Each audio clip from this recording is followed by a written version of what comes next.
bienvenue aujourd'hui pour ce webinaire de présentation de nos outils sur la conciliation médicamenteuse et le rôle des préparateurs en pharmacie. Donc on va vous présenter les outils qui ont été faits. C'est donc un travail interrégional avec les OMIDIT Centre-Val de Loire et Normandie et l'Île-de-France. Donc, dans un premier temps, pour que les échanges soient fluides et que ça se passe le mieux possible, on va donc vous demander de couper vos micros. Il y aura donc un temps pour poser vos questions que vous pouvez poser directement via le chat et on y répondra donc à la fin de notre session. Et enfin, pour ceux qui le souhaitent, qui souhaitent recevoir la présentation aujourd'hui, eh bien, n'hésitez pas à nous mettre votre adresse mail dans le chat. Donc, on va faire cette présentation en 3 temps. Le premier temps, on va donc revenir en fait sur le contexte et donc sur une partie de l'enquête qui a été menée et qui nous a mené donc à l'élaboration de ces outils. Dans un deuxième temps, on passera rapidement sur une présentation des outils qui existaient déjà en conciliation médicamenteuse. Et puis enfin, la présentation des outils, du mémo et du scénario.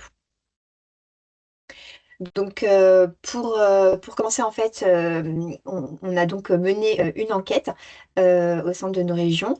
Donc, l'objectif de cette enquête, bah, c'était d'identifier déjà si les préparateurs en pharmacie connaissaient les OMIDIT, à savoir nos missions, nos outils et nos formations. Et puis, dans un deuxième temps, c'était d'appréhender les attentes et les besoins des préparateurs en pharmacie. Donc, en fait, cette enquête, elle a été déployée sur une période qui a commencé donc en début d'année 2024 et qui s'est terminée à l'été 2024. Donc, la cible, c'était évidemment les préparateurs en pharmacie, ceux qui travaillent en établissement de santé de nos régions, donc Île-de-France, Centre-Val de Loire et Normandie. Et ça s'est fait à travers un questionnaire par mail ou directement sur nos sites internet. Donc, au cours de cette enquête, on a obtenu énormément de réponses, puisque nous avons su 450 réponses, avec pour respectivement 200 réponses en Île-de-France, 178 en Normandie et 72 en Centre-Val de Loire. Parmi les répondants, il y avait une grande majorité de professionnels qui sont donc des préparateurs en pharmacie hospitalière, puisqu'ils étaient 373, puis des préparateurs en pharmacie, des cadres de santé préparateurs et quelques étudiants préparateurs en pharmacie hospitalière. On leur a demandé en fait dans quel type de structure ils exerçaient. Donc pour les 3 quarts, les professionnels qui ont répondu donc, exercent en établissement de santé public. Et puis quelques répondants en établissement de santé privé à but non lucratif et en établissement de santé à but lucratif. On leur a ensuite demandé dans quel secteur ils exerçaient. Donc là, il y avait la possibilité évidemment de répondre à plusieurs réponses, puisqu'on sait que les préparateurs souvent sont polyvalents. Et pour la plus grande partie des répondants, eh bien, ils exercent donc dans le circuit du médicament avec une grande proportion en gestion et approvisionnement, puisque c'était 325 répondants, suivi de la rétrocession puis la qualité de la prise en charge médicamenteuse et la pharmacie clinique. Suivi de près par le secteur des dispositifs médicaux, de la stérilisation, puis toutes les activités de la pharmacotechnie. 179 donc, répondants sont polyvalents sur ces secteurs et puis quelques-uns d'entre eux en fait dans des activités un petit peu moins représentées comme la recherche et le développement galénique et la conciliation. On leur a demandé en fait quels étaient leurs besoins en fait dans leur pratique professionnelle, que ce soit en outils ou en publication. Donc c'est pareil, on a eu énormément de réponses sur cette question. Et ici en fait, on vous a simplement remis un petit échantillon puisqu'il y a eu quand même pas mal de réponses sur justement les données, les outils pratiques sur les médicaments, sur les formations, sur l'information et les actualités des médicaments et des dispositifs médicaux et la qualité et gestion des risques. Mais ce qui est ressorti le plus, donc, c'est la conciliation médicamenteuse, à savoir les maladies chroniques, l'éducation thérapeutique du patient et le rôle du préparateur dans la conciliation médicamenteuse. Nous leur avons ensuite demandé s'ils souhaitaient participer à un groupe de travail. Donc, on a eu 120 professionnels qui ont manifesté leur intérêt pour participer à un groupe de travail, avec 46 en Île-de-France, 46 en Normandie et 28 en région Centre-Val de Loire. Et donc, ceux qui souhaitaient participer à un groupe de travail souhaitaient aborder des sujets tels que la conciliation médicamenteuse, la rétrocession, les dispositifs médicaux, le bon usage, le développement durable, etc. Donc, il y a eu énormément de réponses. Donc, il a fallu choisir un premier sujet, ou en tout cas voir en fait quels étaient les sujets les plus demandés. Donc pour ça, en fait, on a fait choisir le sujet aux personnes intéressées par le groupe de travail. Et donc, on leur a demandé donc de voter et de faire un classement. Et la conciliation médicamenteuse est arrivée en haut du podium avec 40%, suivi de près par les médicaments à risque et les REPENS et la rétrocession. Donc, tous les résultats de cette enquête, puisque là, en fait, c'était un peu résumé, sont disponibles sur notre site. Donc, si vous voulez avoir accès, en fait, à l'intégralité des résultats, vous pourrez les consulter directement sur notre site. Suite, en fait, à cette restitution des résultats de cette enquête, en fait, eh bien, on a fait un état des lieux pour voir un petit peu et faire un point sur ce qui existait déjà en outils, formation disponibles, puisqu'il y a quand même déjà pas mal de choses. Donc là, c'est pareil, on va aller assez rapidement, puisque c'est quelque chose qu'on avait présenté aux préparateurs qui voulaient faire le groupe de travail. Et donc, comme vous aurez le support, vous pourrez vous-même en fait aller prendre le temps d'aller consulter ces outils. Donc, on va essayer de passer assez rapidement. Donc pour commencer, on a refait un point sur le rôle des préparateurs en pharmacie dans la conciliation médicamenteuse, à savoir, voilà, c'est quel est notre rôle, collecter des informations, détecter les discordances et puis une collaboration interprofessionnelle. En Omédit PACA, il y a le zoom sur le lexique des pharmacies cliniques fait par nos collègues de l'Omédit qui est, on va dire, la base, puisqu'en fait, il vient vraiment nous donner tout le vocabulaire utilisé en pharmacie clinique pour bien situer en fait, chaque action. Il y a également la préconisation pour la contribution des préparateurs en pharmacie aux actions de pharmacie clinique, en collaboration avec la SFPC. Toujours en ne médite pas qu'à le document sur la démarche de conciliation des traitements médicamenteux en ESSMS, et puis une fiche réflexe sur la conciliation des traitements médicamenteux. En Eumédite Normandie, il y a d'une part, pour l'équipe pharmaceutique, eh bien, une plaquette d'information destinée aux formations d'officine, une formation en présentiel qui est fait plusieurs fois dans l'année, une boîte à outils où tous ces outils-là peuvent être retrouvés, et puis un module d'e-learning sur les attendus dans le cadre de la certification HAS qui est fait en collaboration avec le Médit Centre-Val de Loire. Et pour le patient, une plaquette d'information à remettre au patient. De la même manière, pour le Médit Centre-Val de Loire, eh bien, des outils à destination de l'équipe pharmaceutique. Donc, il y a un modèle de fiche de conciliation à l'entrée, un modèle de courrier de sortie d'hospitalisation, et puis des partages d'expériences qui sont à retrouver directement sur leur site. Pour le patient, une plaquette d'information, et puis un film sur le patient intégré dans l'équipe pour une conciliation médicamenteuse réussie. En Île-de-France, il y a donc des vidéos qui ont été conçues pour sensibiliser les patients, leur entourage et les professionnels. Donc, il y a 5 épisodes. Et donc, ces vidéos pédagogiques ont été réalisées en partenariat avec l'ARS, l'HAS, l'Assistance publique des hôpitaux de Paris et l'Institut Gustave Roussy.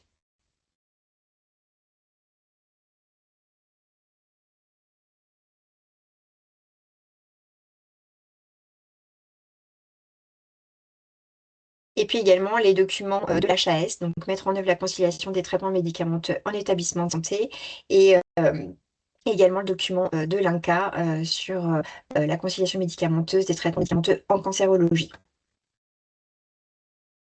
Et vous avez également les ressources de la SFPC et de l'ANAP.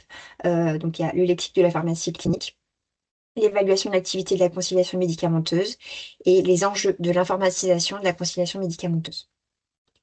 Bonjour à tous. Eh bien, on a eu un temps d'échange avec tous les préparateurs qui étaient présents lors de cette réunion. Et donc, au cours de ce temps d'échange, eh bien, on a pu discuter et ils ont pu exprimer en fait quels étaient leurs besoins au vu de ce qui existait déjà. Donc, ce qui a été exprimé, ça a été qu'ils avaient besoin, en fait. Donc, il y avait plusieurs niveaux. Il y avait des préparateurs qui avaient déjà suivi une formation, mais il y a longtemps. Et finalement, quand on fait une formation et qu'on ne met pas en pratique tout de suite ce qu'on apprend lors d'une formation, eh bien, on a une perte un petit peu des connaissances. Il y avait certains préparateurs qui n'avaient jamais fait de conciliation médicamenteuse et d'autres qui en faisaient en routine. Donc, en fait, les demandes étaient assez euh, variantes. Donc, il y avait des besoins en capsule vidéo, e-learning avec des simulations d'entretien pour être à l'aise au moment de ces entretiens, mais également besoin d'un guide, un peu de savoir-être et quelle attitude adopter vis-à-vis du patient. Avoir également une liste de divergences, des divergences qui sont le plus souvent rencontrées avec des différentes catégories de médicaments. Remettre un peu le rôle du préparateur, quelles étaient les missions du préparateur dans la conciliation médicamenteuse, et puis un guide d'entretien avec des questions à poser, et puis une fiche pratique pour faire la conciliation médicamenteuse à distance. Là, c'était dans le cadre d'une professionnelle qui travaillait en HAD. Et puis, comment remonter et transmettre le bilan médicamenteux aux médecins.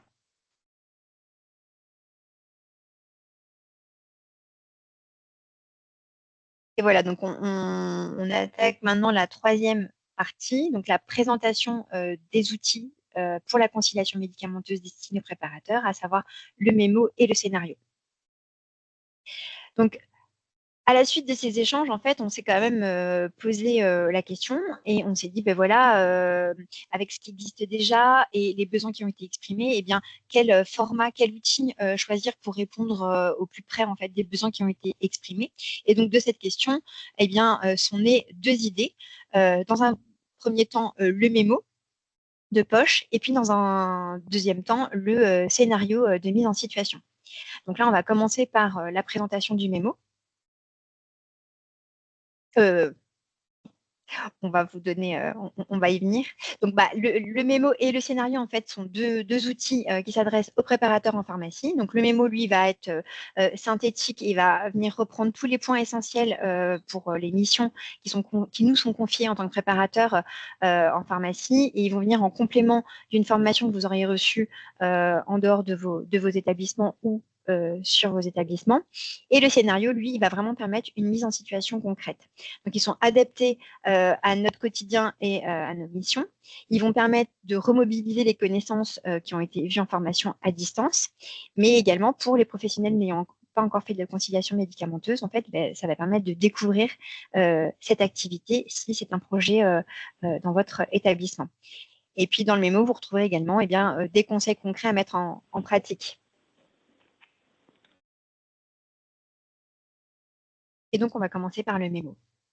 Donc, pour son format, on vous donne juste un petit aperçu. Donc, c'est un format de poche. Donc, il est vraiment fait pour rentrer dans la poche de blouse. Donc, il fait 15 cm sur 10. Il a 25 pages recto-verso. Il est assez costaud. Donc, il peut être consulté, malmené, etc. Il résistera dans le temps. Et il fait 140 grammes. Voilà, ça, c'était pour son petit... Donc, donc là, on vous présente le sommaire. Donc, le sommaire, il est découpé en 5 chapitres. Donc, à savoir la conciliation médicamenteuse, le recueil du traitement médicamenteux, la réalisation et la validation du bilan médicamenteux, et puis le savoir-être et la posture professionnelle, et en tout dernier, les ressources utiles. Donc, on va revenir sur chacun des chapitres pour rentrer un petit peu plus en détail. Donc, pour commencer, sur le premier chapitre, sur la conciliation médicamenteuse, évidemment, on revient sur quelques définitions. Donc, sur la définition de la conciliation médicamenteuse et celle du bilan médicamenteux. Ensuite, il y a un sous-chapitre sur la place de la conciliation médicamenteuse dans la pharmacie clinique. Et là, on revient sur le Zoom et sur le lexique de l'Omédite PACA, qui est très bien fait. Donc, c'est pour ça qu'on a souhaité le faire apparaître dans le mémo, puisqu'il est assez clair. Ensuite, il y a les objectifs de la conciliation médicamenteuse, pour aussi comprendre pourquoi il faut faire de la conciliation médicamenteuse et quels avantages et quelles conséquences positives ça peut avoir sur le circuit de la prise en charge médicamenteuse. On fait un focus sur le réglementaire, sur le cadre réglementaire de la conciliation médicamenteuse. Puis, quand et pourquoi mettre en place la conciliation médicamenteuse, à savoir à différents moments. Donc, la conciliation médicamenteuse peut être faite avant que le patient rentre, avant qu'il soit hospitalisé, mais il peut être fait aussi au moment de son hospitalisation ou au cours de son hospitalisation. Et il peut être fait également lors d'un transfert ou d'une sortie du patient vers une autre structure. Pour quelle cible? Donc là, on revoit aussi les différents profils de patients ou de services où la conciliation médicamenteuse peut être faite, mais ça, c'est souvent défini en fait directement au sein de votre organisation. Pardon. Et puis ensuite, on a tout un pan sur le rôle et les missions du préparateur en pharmacie dans la conciliation médicamenteuse, d'autant que notre métier est en pleine évolution avec un nouveau diplôme et que c'est une des missions qui va sûrement être développée et qui l'est déjà en fait. Et donc c'est bien aussi d'avoir un peu le cadre de nos rôles et de nos missions. Et puis un schéma sur ce que peut faire le préparateur. Donc ici, on vous a mis un exemple justement du cadre réglementaire. Vous retrouverez dans le mémo, que ce soit pour le secteur sanitaire ou pour le secteur en ESSMS. Et puis un schéma pour rappeler quelles sont les missions qui peuvent être faites par le préparateur en pharmacie. Donc, on voit bien d'un coup d'œil qu'en fait, le préparateur en pharmacie, eh bien, dans un premier temps, il peut recueillir les informations. Il peut également faire la rédaction du bilan médicamenteux. La validation du bilan médicamenteux, elle se fera toujours par le pharmacien. Ensuite, le préparateur peut reprendre la main et partager le bilan médicamenteux. Et puis ensuite, il y a l'exploitation du bilan médicamenteux qui est faite par le pharmacien et ou le médecin. En tout cas, le préparateur intervient quand même à plusieurs étapes de la conciliation médicamenteuse. Et c'est là qu'on voulait mettre en évidence. Ensuite, on a le chapitre sur le recueil du traitement médicamenteux. Donc là, on a une première partie sur le comment recueillir, en fait, quelles sont les informations liées à l'hospitalisation et celles liées aux patients que l'on doit recueillir. Puis, les sources d'informations fiables, en fait, eh bien, comment savoir si une source est fiable, combien de sources d'informations faut-il recueillir, et si on n'a pas assez de sources d'informations fiables, eh bien, que fait-on des informations qu'on a recueillies? Donc, on essaie de répondre à toutes ces questions. Puis, comment préparer le bilan médicamenteux? Donc là, vous avez plusieurs pages pour ce sous-chapitre. D'ailleurs, je veux bien, si tu veux bien avancer. Merci. Donc là, par exemple, on vous a mis juste cette slide-là pour que vous ayez un aperçu. Donc, parce qu'en fait, préparer le bilan médicamenteux, ça ne s'improvise pas. Donc, il faut le préparer, l'anticiper. Et donc, voilà, donc ça passe par déjà un échange avec le pharmacien sur le choix du patient. Ça, c'est en fonction de votre organisation dans chacune de vos structures, mais également se munir des bons supports pour recueillir toutes ces informations, que ce soit un support qui soit déjà présent dans votre structure ou alors on peut vous en proposer, enfin en tout cas on propose des trames.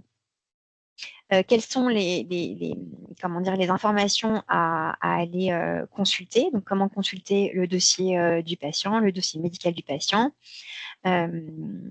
Voilà, ça c'est à faire. En fait, ça dépend aussi des structures et des sources d'informations auxquelles vous avez accès. Et puis, rassembler les données pertinentes. Donc voilà, quels sont les traitements en cours, les motifs de spécialisation, les caractéristiques du patient, etc. Et puis, une fois qu'on a récolté tout ça, eh bien, contacter ou se rendre dans le service pour échanger avec l'infirmier si besoin, et même si besoin, consulter le dossier du patient directement dans le service. En tout cas, il y a plusieurs étapes, et donc pour bien préparer le bilan médicamenteux. Et donc, il y a plusieurs chapitres, il y a plusieurs sous-chapitres qui sont destinés à comment bien préparer le bilan médicamenteux avec des exemples de recueil, comment le remplir, quelles sont les informations importantes à retrouver, etc. Ensuite, on a la réalisation. Merci. On passe ensuite au troisième chapitre, donc la réalisation et la validation du bilan médicamenteux. Donc là, la réalisation du bilan médicamenteux, eh bien, comment croiser et analyser les informations qu'on a recueillies, comment comparer le bilan médicamenteux avec le traitement qui est prescrit dans l'établissement. Ensuite, identifier les divergences et les différentes typologies de divergences. Et puis, des exemples, des exemples de divergences qui sont les plus fréquentes, comment alerter et transmettre les informations qu'on a recueillies, et puis comment tracer toutes ces informations.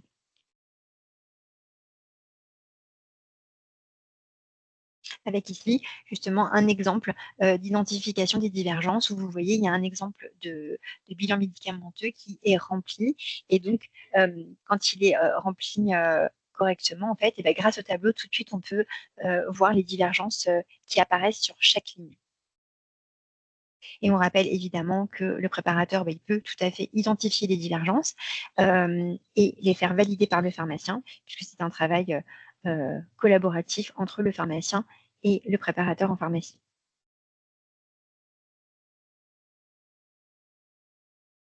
Et puis les deux derniers chapitres qui vont traiter justement du savoir-être et de la posture professionnelle qu'il faut avoir.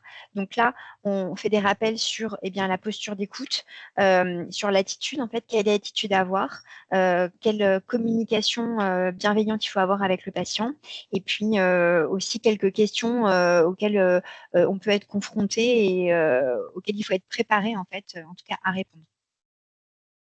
Avec aussi des gestions de situations particulières, notamment, je pense qu'on peut peut-être passer la slide suivante.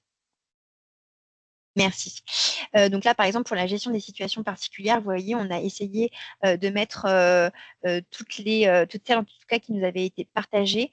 Par exemple, lorsqu'un patient refuse de participer à la conciliation médicamenteuse, eh bien, que faire? Eh bien, on peut tout à fait lui expliquer à nouveau les objectifs de la conciliation médicamenteuse et les bénéfices que ça peut avoir sur la suivi de son traitement. On peut le rassurer sur la confidentialité, à savoir que ce qui est dit, il a aussi la possibilité de nous faire de nous donner des informations, mais que ça restera uniquement dans son dossier. Et puis de lui proposer un temps d'échange un peu plus court ou de le faire en plusieurs fois si c'est nécessaire et si c'est possible pour vous. En tout cas, si le refus persiste, voilà, il faut rappeler que la conciliation, c'est une action qui est coordonnée avec l'ensemble des professionnels de santé qui gravitent autour de lui. Il y a aussi l'équipe soignante, les infirmiers, les médecins, et que toutes ces informations-là, en tout cas, elles seront partagées. Et on a aussi comme exemple la conciliation avec un membre de la famille, un aidant, ou si le patient n'est pas en mesure s'il y a une barrière de la langue et qu'il parle une autre langue, que faire?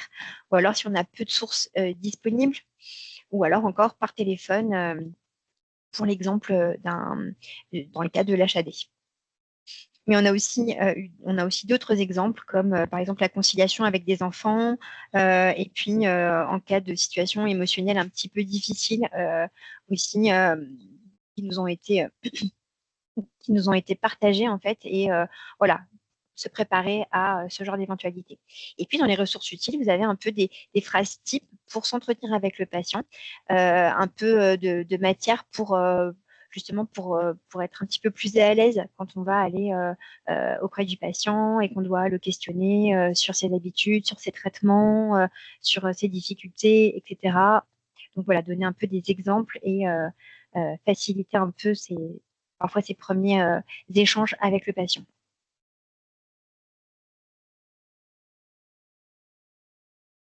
Voilà, donc là maintenant, je vais passer la main à mes collègues des Omédites Normandie et Centre-Val de Loire. Merci. Du coup, maintenant, on va vous présenter l'outil Mission Conciliation, qui est un outil virtuel et immersif. Vous allez devoir interpréter le rôle d'Ève, qui est une préparatrice en pharmacie. Sa mission est de réaliser la conciliation médicamenteuse d'une patiente dans le service des urgences. Le temps estimé pour la réalisation est d'environ 40 minutes. Il s'agit d'un outil virtuel, donc vous allez devoir vous déplacer, discuter et échanger avec différents interlocuteurs et surtout consulter les données essentielles à la conciliation. Pour cela, vous allez devoir utiliser les puces interactives pour explorer les différentes pièces. Il est recommandé de vous munir de quoi noter au fur et à mesure du cas. Vous pouvez, si le souhaitez, utiliser les supports qui sont ici en bleu tout au long du cas. La mission principale, c'est donc de repérer et consigner les éléments indispensables pour une conciliation fiable. Et une fois que vous avez terminé, vous pouvez consulter la version corrigée de la conciliation médicamenteuse qui est disponible dans le DPI, le dossier patient informatisé, pour comparer votre travail. Donc, tout au long du cas, Eve, la préparatrice que vous allez incarner, eh bien, en fait, elle va pouvoir rencontrer et échanger avec différents acteurs afin de réaliser sa conciliation. Elle va pouvoir notamment se déplacer dans le service et échanger avec la pharmacienne, déjà, autour du cas de conciliation, également avec l'infirmier du service, et puis avec la patiente elle-même, afin de croiser les sources et puis d'avoir le plus d'informations possible pour réaliser sa conciliation. Et donc, comme dit précédemment, tout au long du cas, vous allez pouvoir échanger avec les différents interlocuteurs et donc même passer des appels téléphoniques avec la pharmacie d'officine pour récupérer les ordonnances, l'infirmière libérale de la patiente et même téléphoner à l'aidant qui est ici la fille de la patiente. Vous allez également pouvoir consulter le DPI, le dossier patient informatisé, et accéder en fait à différents modules comme la documentation médicale avec les observations médicales de la patiente depuis son entrée, la biologie avec notamment le suivi de glycémie, son plan d'administration avec le suivi des injections d'insuline, les prescriptions en cours, les transmissions ciblées et les informations administratives.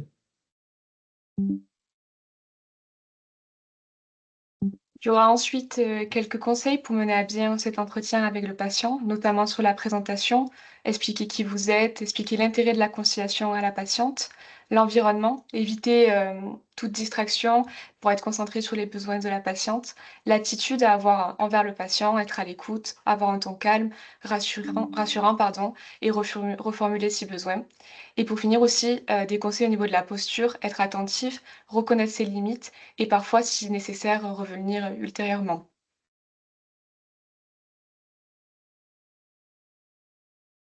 Et à la fin du cas, donc, vous allez pouvoir retrouver la correction de la conciliation avec un bilan rédigé, comme on peut le voir sur la diapositive, qui va reprendre toutes les informations essentielles qui sont à retrouver dans un bilan de conciliation. On va retrouver notamment l'identification du patient, les informations générales, les sources utilisées, la comparaison du bilan médicamenteux au traitement prescrit, tout ce qui va être également automédication, statut vaccinal du patient, commentaires, etc. Et vous allez ainsi pouvoir, de votre côté, comparer le bilan donc, que vous avez rempli tout au long du cas à ce bilan corrigé, afin de savoir si vous avez bien identifié toutes les informations essentielles et que votre bilan soit bien complet. Vous pourrez aussi du coup observer la transmission des informations importantes et pertinentes à faire au pharmacien référent et par la suite regarder le temps de conseil et échanger entre le médecin du service et la pharmacienne.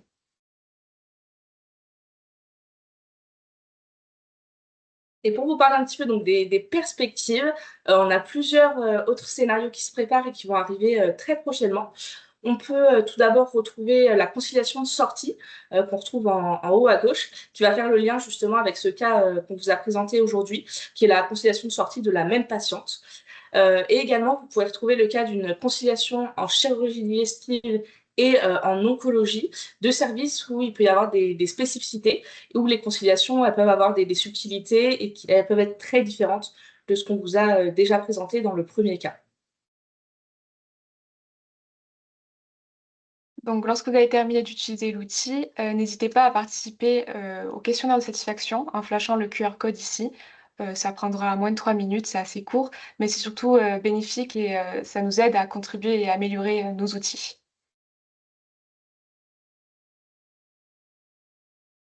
Pour obtenir ces outils, vous avez plusieurs possibilités. Donc, le mémo, en tout cas, il est téléchargeable donc sur le lien qu'on vous a indiqué dans le diaporama, et vous aurez le diaporama. Et si vous souhaitez un mémo donc en format papier, vous pouvez prendre contact. Si vous êtes de nos régions, vous pouvez prendre contact avec les Omédites Île-de-France, Normandie et Centre Val-de-Loire, que vous pouvez trouver donc ici. Et puis, pour le cas virtuel, donc mission conciliation, et les deux outils sont bien sûr gratuits, hein, et pour le cas clinique virtuel, vous pouvez y accéder en remplissant un très court formulaire sur le lien qu'on vous a mis ici sur le site de l'Omédite Centre Val-de-Loire.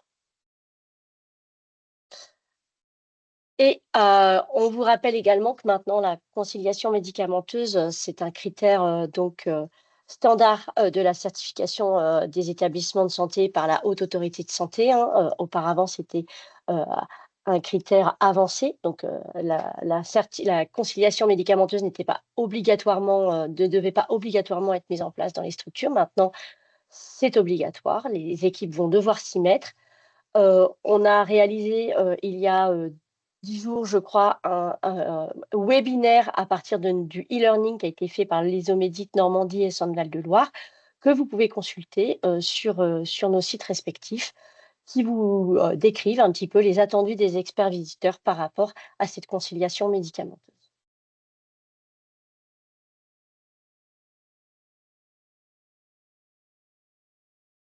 Voilà pour cette partie. On a du temps pour En tout les cas, questions, merci du de nous coup, Anna. avoir. Ouais. Ouais, voilà. En tout cas, merci de nous avoir écoutés. Donc, on a essayé d'aller le plus rapidement possible tout en prenant le temps pour présenter nos outils et pour aussi avoir du temps avec vous pour répondre à vos questions.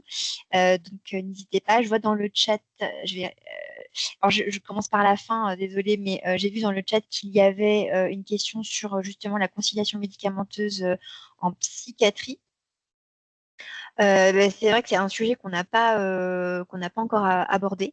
En tout cas, si vous en faites, n'hésitez pas à échanger avec nous parce que pour le coup, ça peut être quelque chose qu'on peut, voilà, on peut enrichir certains de nos outils avec un retour d'expérience sur la conciliation médicamenteuse en psychiatrie. Et donc pour les autres questions, donc oui, bien sûr, vous allez recevoir la présentation. On vous envoie ça rapidement. Et donc, qu'est-ce qu'il y avait d'autre comme... Alors, là, vous pouvez remettre vos micros si vous voulez et prendre la parole. Il n'y a pas de souci. Voilà. N'hésitez pas à lever la main, comme ça on vous donnera la parole Oui. pour que chacun puisse parler à son tour. Donc, pour avoir le mémo comme Cordel. Violaine voulait... Allez, vas-y, Anna. Oui. Non, je voyais en fait, Oui. c'était pour rappeler que comme tu l'avais dit, pour avoir le mémo, eh bien en fait, il suffit de nous le demander en fonction de la région. Voilà, vous le demandez à l'Omédite de votre région et on vous répondra. Excusez-moi, je vous laisse la parole, Madame Cordel. Oui, Claire. bonjour. Je suis aux hôpitaux Paris-Est Bonjour. de Val-de-Marne, qui est un hôpital psychiatrique en grande majorité. Et je voulais juste faire un retour d'expérience. Alors, nous, on fait de la conciliation médicamenteuse en psychiatrie, mais pas par les préparateurs pour le moment. Mais du coup, ça pourrait être intéressant. Mais sur les critères de priorité, parce qu'on a quand même beaucoup de services en psychiatrie, on prend les patients âgés de plus de 65 ans et les patients avec des comorbidités somatiques, parce qu'en fait, en psychiatrie, l'objectif est de repérer les éventuelles divergences sur les traitements plus somatiques que psychiatriques, parce que c'est la grande majorité des erreurs, en fait. Voilà, après, j'ai pas d'expérience à donner sur le rôle du préparateur dans cette activité, mais en tout cas, voilà, je trouvais ça intéressant de vous donner nos critères de priorisation Ouais. dans cette population. Alors, parfois, ça C'est nous très arrive de intéressant. détecter Merci. en même temps des erreurs sur, voilà, éventuellement des dosages de psychotropes, mais c'est vrai qu'ils sont tellement réévalués au jour le jour par les psychiatres que c'est pas là-dessus qu'on va faire les interventions et plutôt sur les médicaments somatiques. D'accord. Très bien, merci. Est-ce que c'est une activité en fait où le préparateur il participe à la conciliation médicamenteuse ou c'est pas encore Non, pas, prévu dans pas votre encore, établissement? pas encore pour l'instant, parce qu'on n'arrive pas encore à les détacher sur ces missions-là, mais justement, l'objectif, c'était de suivre la présentation pour voir comment ils s'intègrent, quels outils aussi pour les préparer à cela dans un futur. D'accord. Merci de votre question, de votre participation. Est-ce que quelqu'un d'autre a une question?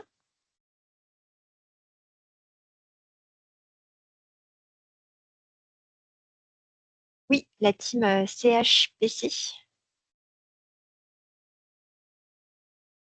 Oui, bonjour. Pour l'instant- Vous Bonjour. m'entendez? Ouais. Oui. Oui, Justine Pot-au-Feu de l'hôpital de Cherbourg. Ouais, je voulais juste déjà merci beaucoup pour cet outil, notamment le cas virtuel. Je pense que c'est très bien. Nous, on a un mi-temps de préparateur qui fait de la conciliation en chirurgie orthopédique. C'est vrai que je j'ai pas assez de temps pour faire de la formation continue. Et puis là, on a réintégré 3 préparateurs. On les a formés via Formaconcile, bien sûr, de l'Omédite. Mais c'est vrai qu'après, moi, j'essaie de les suivre. Alors, je sais pas si c'est bien, mais sur 5 entretiens. Et on analyse les conciles après ensuite. Mais je remarque que sur les divergences, il y a encore des choses à voir. Ils ont du mal à capter, à dépister les divergences, si c'est intentionnel, non intentionnel. Donc, il faut qu'on arrive encore à les former là-dessus. Et puis à nous alerter sur vraiment les erreurs majeures. C'est vrai que c'est vraiment de la formation continue à faire tous les jours, en fait. Surtout que nous, on essaye de faire derrière la loi ASAP avec l'adaptation des prescriptions. Donc, on va jusqu'à modifier la presse.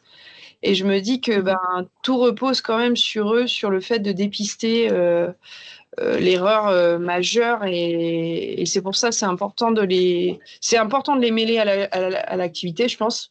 Franchement, ils nous aident quand même beaucoup sur le recueil de données. Et puis, ils sont capables d'aller voir les patients, mais il faut aussi revoir la posture parfois.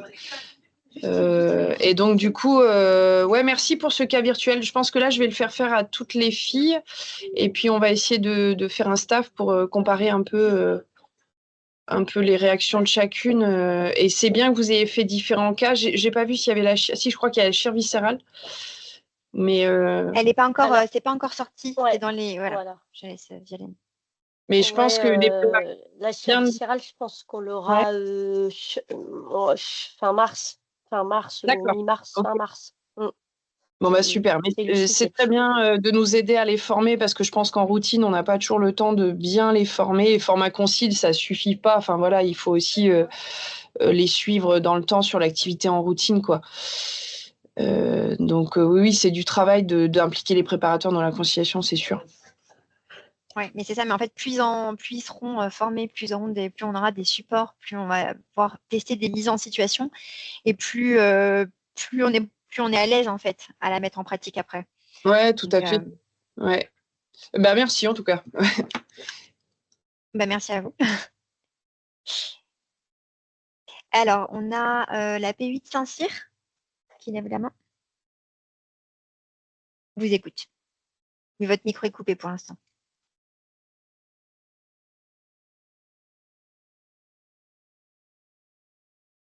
Il faut juste réactiver votre micro. Voilà.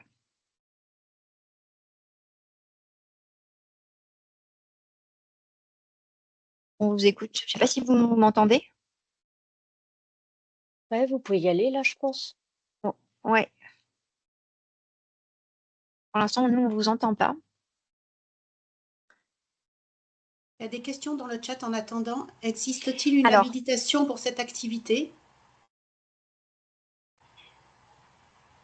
Alors, de notre côté, nous, on ne fournit pas d'habilitation, mais en fait, je pense que l'habilitation, elle est plutôt à faire sur chaque établissement, dans chaque PUI. En tout cas, pour le cas clinique, il n'y a pas d'attestation de réalisation des cas cliniques. Voilà. C'est en libre accès, libre à chacun de réaliser le cas clinique et il n'y a pas d'attestation de dispenser. Et Violaine, tu as fait la réponse, peut-être redire bonjour, peut-on faire une conciliation? Tu sais, tu as répondu. Oui, peut-on faire une conciliation faire à de l'oral sortie sans faire de conciliation d'entrée? Alors après, tout est possible. Si pour vous, c'est plus simple de faire une conciliation de sortie uniquement, c'est bien. Je pense que les professionnels de ville en seront contents. Par contre, c'est vrai que du coup, vous perdez au niveau de la structure le bénéfice de faire une conciliation d'entrée et qui est quand même la sécurisation du traitement à l'entrée du patient. Voilà, c'est juste ça. Et vous pouvez le faire. Comment formaliser le consentement du patient? Je pense qu'il faut que ce soit indiqué dans le dossier du patient. Le patient a donné son accord. Alors, soit vous faites signer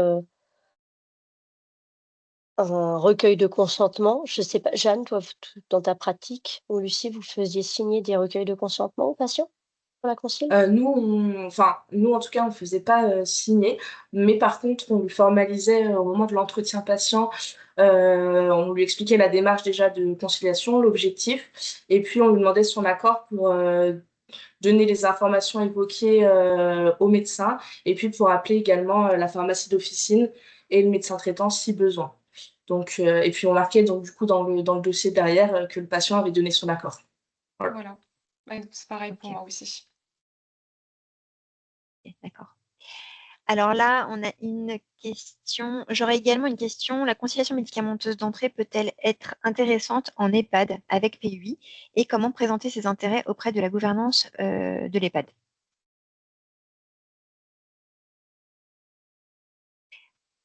Bah, je pense qu'elle est intéressante partout où Oui, il y a elle des, est où il y a des intéressante transitions, en partout. fait. À partir du Ouais. moment où il y a une entrée ou un transfert ou une sortie de patient, elle est Mm. intéressante. Là, nous, on a eu un événement indésirable grave, conséquent sur une entrée en EHPAD parce qu'il y avait 2 lignes d'AOD. Voilà, le patient, il a terminé en réhospitalisation. Donc, ça permet quand même d'éviter les erreurs médicamenteuses à l'entrée de l'EHPAD et notamment aussi d'informer les modifications de traitement qu'il y a eu pendant l'hospitalisation. Et donc de faire en sorte que ces modifications de traitement, elles perdurent dans le temps. Parce qu'on sait que si elles ne sont pas expliquées forcément aux médecins traitants ou aux pharmaciens, bah, des fois, certains croient que ce sont des erreurs ou des oublis et les modifications de traitement ne sont pas maintenues dans le temps. Donc, en termes de continuité médicamenteuse, vraiment la conciliation, elle a démontré son intérêt et dans la détection des erreurs aussi. Peut-être vous pouvez faire un essai, l'API Saint-Cyr, parce que maintenant vous n'avez plus votre micro. On vous entendait pas, mais vous aviez votre micro. Est-ce que vous voulez essayer de parler? Ils ont peut-être un problème tout court avec leur micro qui ne doit pas fonctionner parce qu'ils nous ont écrit dans le chat. Ils souhaiteraient partager leur expérience débutée il y a déjà 1 an en psychiatrie. C'est vrai que sans micro, mais oui, vous pouvez nous la partager par écrit, on peut la lire.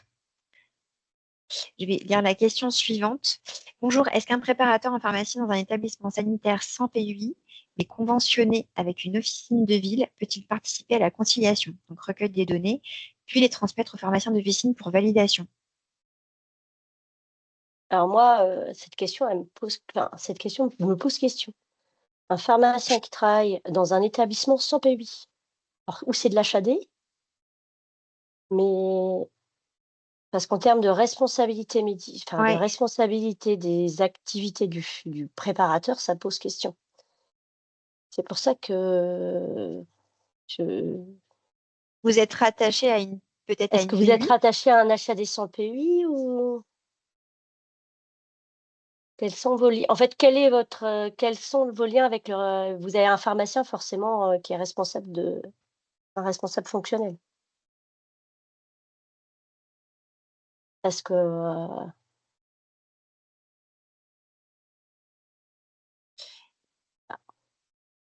On attend qu'elle.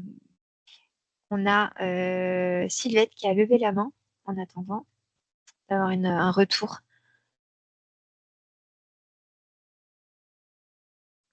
pharmacien responsable, Oui. c'est le pharmacien Alors, d'officine. effectivement, pour revenir à la personne qui posait la question sur un préparateur exerçant dans un établissement de santé sans PUI, attention, Mm. c'est qu'un préparateur ne peut pas exercer dans un établissement, en tant que préparateur dans un établissement de santé sans PUI, tout comme un pharmacien, c'est pareil, il n'a pas le même titre. Alors, effectivement, ça peut exister, mais ce sont des pharmaciens conseils. C'est une question qui a déjà été évoquée au niveau du Conseil de l'ordre des pharmaciens. Il faut être vigilant parce qu'on se heurte à 2 choses. Là, on parle des préparateurs. C'est que de toute façon, le Code de la santé publique est très clair par rapport à ça. Le préparateur en pharmacie hospitalière ne peut exercer que sous l'autorité technique pour les établissements de santé, pour les PPH et pour les non-H, c'est sous le contrôle effectif. Donc, il faut quand même s'en tenir à ça. Donc là, c'est juste un point de vigilance par rapport à la question qui a été posée. Mais c'est vraiment très réglementaire. Je ne réponds pas à la question, Justement, mais c'est l'aspect Madame réglementaire. Royer. Ouais.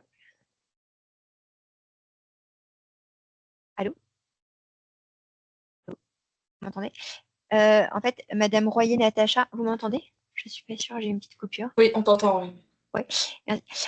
Donc, Madame Royer-Natacha, qui était donc la question qui nous pose question, nous répond que le pharmacien responsable, c'est le pharmacien d'officine. Donc, si je Ah, comprends bien, vous êtes préparateur. C'est un préparateur et vous travaillez. Après, après à partir du moment, un préparateur, de toute façon, bon, ben, s'il est rattaché à une officine, alors après, bon, il y a peut-être des conventions avec les l'EHPAD. Là, j'avoue que là, ça me dépasse réglementairement. Mais la mission, un préparateur peut faire de la conciliation, enfin, du bilan médicamenteux sans. Il n'y a pas de restriction. Par contre, c'est vrai que moi, je conseillerais à la collègue de bien être de bien revoir un petit peu son statut, mais sur le principe, je pense qu'il n'y a pas de, il y a pas de raison dans l'absolu. Mais c'était plus par rapport à la question. C'est vrai que j'avais peut-être mal interprété, mais en plus, ce sont des cas un peu particuliers. Là, j'avoue que je ne sais pas que dire. Juste rendre vigilant ce point-là parce que je sais que c'est un point qui est évoqué régulièrement dans les établissements de santé où il n'y a pas de PUI par rapport à l'aspect réglementaire de l'exercice d'un préparateur. Voilà, c'est ça. En fait, ce qu'on sait, c'est que les activités de dispensation, elles peuvent pas être réalisées, elles doivent être réalisées sous le contrôle effectif du pharmacien, notamment, par exemple, la réalisation de piluliers en EHPAD sans présence de pharmacien par un préparateur. Ça, c'est non réglementaire. Par contre, l'activité de conciliation, on est un peu borderline. Ah ouais, non, mais c'est Ouais. pour ça, moi, je vous conseille quand même de Mmh, vous rapprocher du Conseil de l'ordre pour être au clair. Hein. mmh. Ouais. Mais bon, après, il y a les interprétations, il y a la coutume, il y a plein de choses. Mais moi, je m'en tiendrai juste à l'aspect réglementaire. Mais on entend tout, hein, bien sûr. Après, il y a quand même la prise en charge du patient qui reste importante aussi, donc à voir.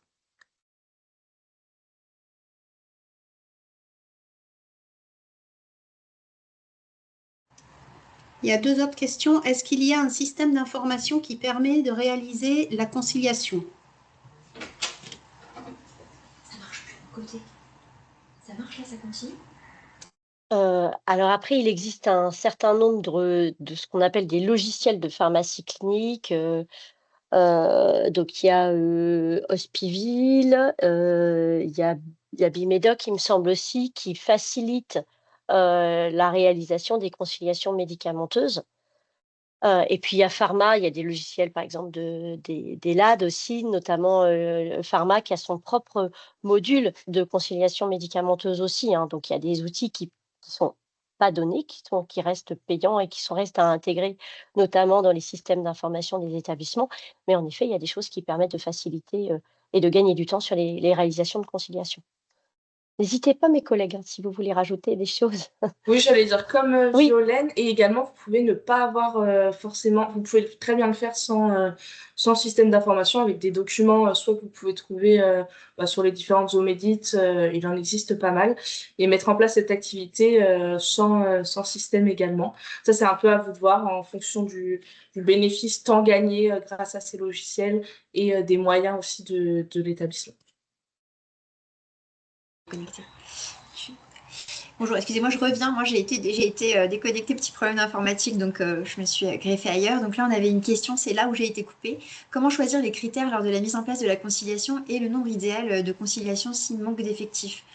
Moi, pour cette réponse, en fait, j'aurais envie de vous dire que pour choisir les critères pour la mise en place de la conciliation, c'est à voir directement avec l'équipe pharmaceutique et à définir. Mais en tout cas, il y a des recommandations de la HAS sur justement quelles sont les cibles à choisir. Donc, est-ce que ça va être des services? Ça pourrait être la gériatrie, la pédiatrie, l'oncologie. Et pour les patients cibles, eh bien, ça pourrait être des patients âgés de plus de 65 ans, ayant des comorbidités, autres, etc. Donc, il y a déjà quand même des recommandations.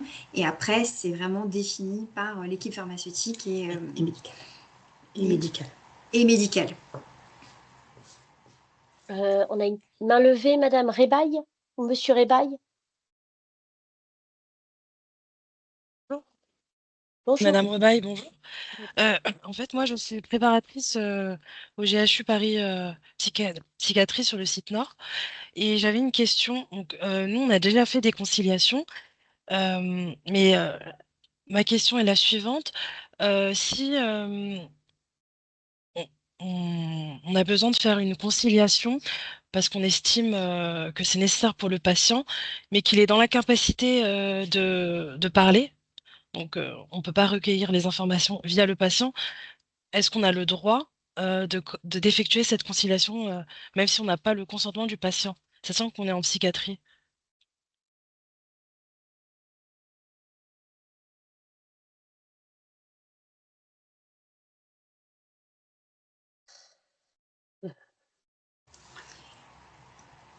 Allô? Oui, Ouais, non, ouais. mais c'est une bonne question. On réfléchit. On réfléchit en fait, réfléchit. parce que c'est pas une question. Parce que ça peut arriver souvent, ça. Oui. Alors, Mais le si fait ça que le répond à tous les critères, voilà, que le a-t-on le patient droit de faire ça? ne soit pas communicant, bon, Non. ça, vous vous privez de la source du patient, puis après, vous pouvez avoir peut-être les dents.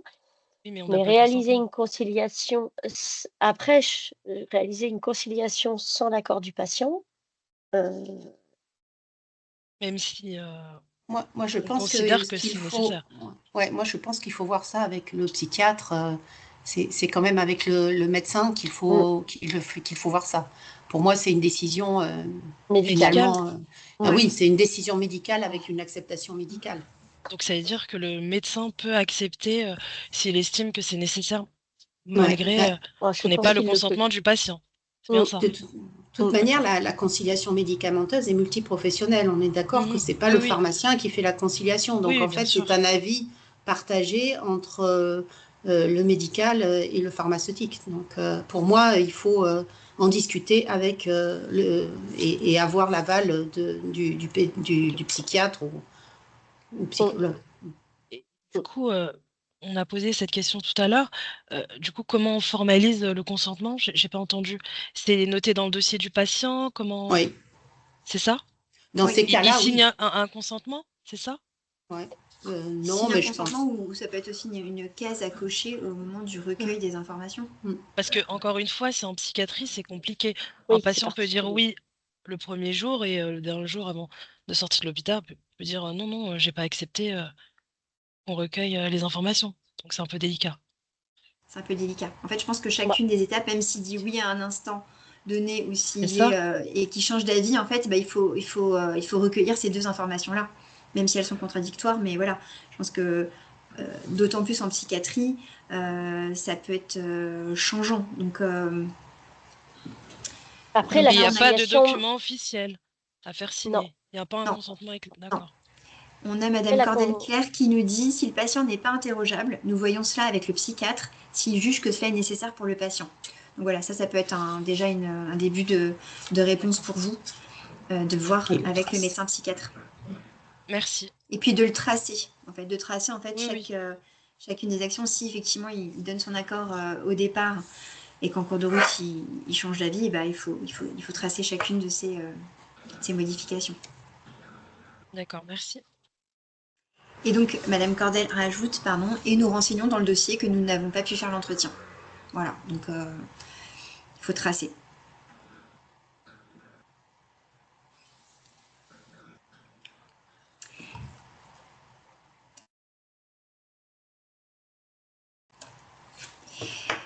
Si vous avez une autre question, n'hésitez pas. En tout cas, je vous rappelle que vous pouvez nous mettre vos mails en fait dans la conversation, comme ça on pourra vous faire parvenir la présentation.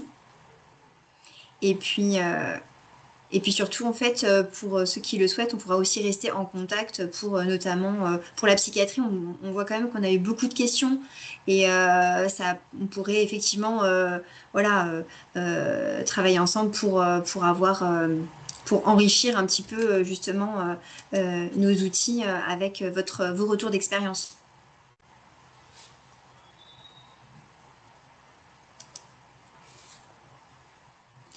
On arrive quasiment à la fin de du temps de notre webinaire. Donc, écoutez, voilà, si vous avez encore si vous avez des questions, c'est le moment. Alors, excusez-moi de revenir sur cela, mais pour formuler une demande pour avoir le mémo en format physique, il faut se rendre sur le site de notre Omédite. C'est cela, tout à fait. Vous vous rendez sur le site de l'Omédite de votre région. Et puis, on a tous une page pharmacie clinique. Et dans cette page pharmacie clinique, vous allez retrouver les différents outils que l'on propose. Et en fait, pour la demande du mémo, il suffit d'exprimer la demande et on vous en fait parvenir. Ça va dépendre un petit peu aussi de du nombre de votre équipe. En fait, on vous fait parvenir 1 à 2 mémos. Et si vous en souhaitez plus, après, on vous redirige vers notre imprimeur si votre direction et l'équipe souhaitent acquérir plus de mémos.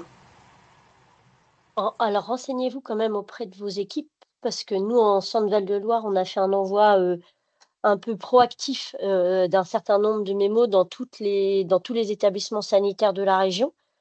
Donc, en Centre Val-de-Loire, les pharmaciens notamment ont reçu les mémos, alors en quantité limitée. Après, il y en a d'autres qui peuvent être demandés, mais n'hésitez pas à demander à vos pharmaciens aussi, en Centre Val-de-Loire.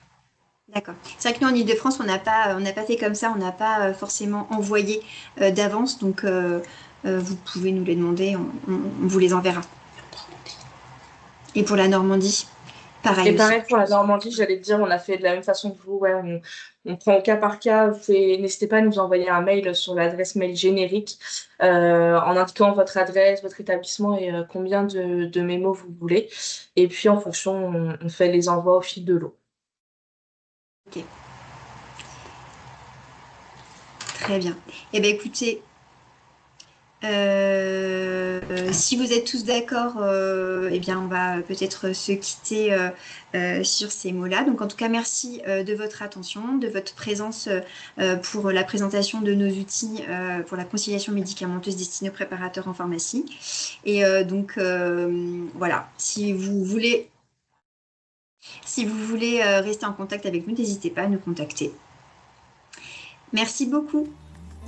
Merci. Merci, au revoir. Merci, bonne journée à tous. Au revoir. Au revoir.